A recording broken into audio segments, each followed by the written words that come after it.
भारत के संवैधानिक इतिहास की इस दूसरी कड़ी में हम आगे प्रश्नों पर डिस्कस करेंगे।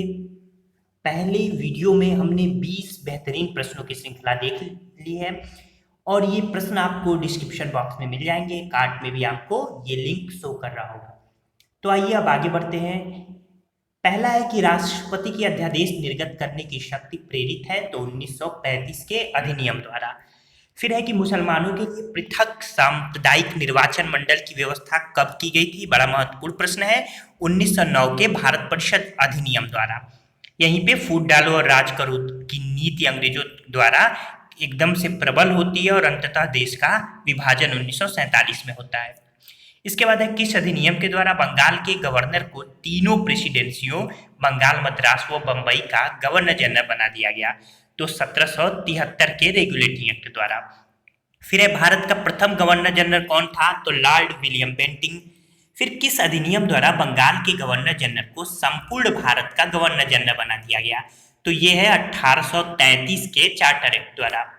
फिर दास प्रथा को गैर कानूनी कब घोषित किया गया, 1833 के एक्ट द्वारा घोषित किया गया था, जिसे 1843 में यानी 1843 में लॉर्ड एलनबरो ने पूरी तरीके से समाप्त कर दिया।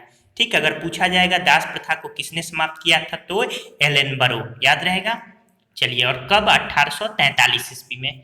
फिर है किस अधिनियम द्वारा भारत का शासन कंपनी के हाथों से ब्रिटिश ताज के अधीन आ गया, यानी ब्रिटिश क्राउन के अधीन आ गया, तो भारत सरकार अधिनियम 1858 द्वारा। फिर निर्वाचन पद्धति का आरंभ किया जाना किस अधिनियम की एक प्रमुख विशेषता है, तो इंडियन काउंसिल एक्ट 1892 यानी भारत परिषद अधिनियम 1892। फिर है बंगाल का प्रथम गवर्नर जनरल कौन था, तो वारेन हेस्टिंग्स। फिर किस अधिनियम के तहत कंपनी के कर्मचारियों को उपहार लेने पर प्रतिबंध लगा दिया गया, पिट्स इंडिया एक्ट 1784। फिर इस अधिनियम द्वारा देश की शासन प्रणाली का केंद्रीकरण कर दिया गया, तो अधिनियम कौन था, चार्टर एक्ट 1833।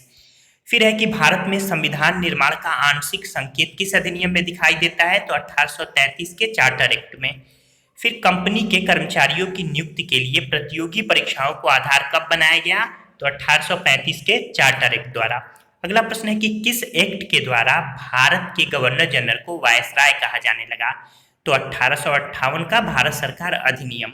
वायसराय और गवर्नर जनरल एक ही व्यक्ति होता था। जब वो देशी रियासतों के साथ ब्रिटिश प्रतिनिधि के रूप में भाग लेता था तो उसे वायसराय कहते थे, और जब भारत में शासन के रूप में अपना यानी आधिपत्य दिखाता था तो उसे गवर्नर जनरल कहते थे।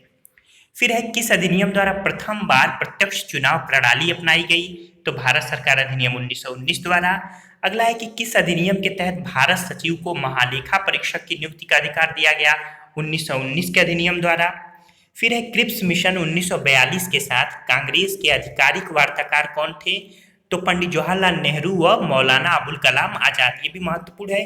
क्रिप्स मिशन के बारे में महत्वपूर्ण बात है कि गांधी जी ने क्रिप्स मिशन को बाद की तिथि का चेक यानी पोस्ट डेटेड चेक कहकर आलोचना की, जबकि पंडित नेहरू जी ने इसी में टूटते हुए बैंक के नाम का उत्तर दिनांकित चेक यानी post dated cheque upon a crashing bank कहा था। ये बड़ा महत्वपूर्ण पॉइंट है। इसके बाद देख लेते हैं कि किस अधिनियम के तहत भारत में एक लोक सेवा आयोग के गठन का प्रावधान किया गया, तो भारत सरकार अधिनियम 1919 के तहत ये प्रावधान हुआ और 1926 में लोक सेवा आयोग का गठन किया गया। फिर अगस्त प्रस्ताव क्या है, तो लॉर्ड लिनलिथगो द्वारा 8 अगस्त 1940 को यह प्रस्ताव प्रस्तुत किया गया था।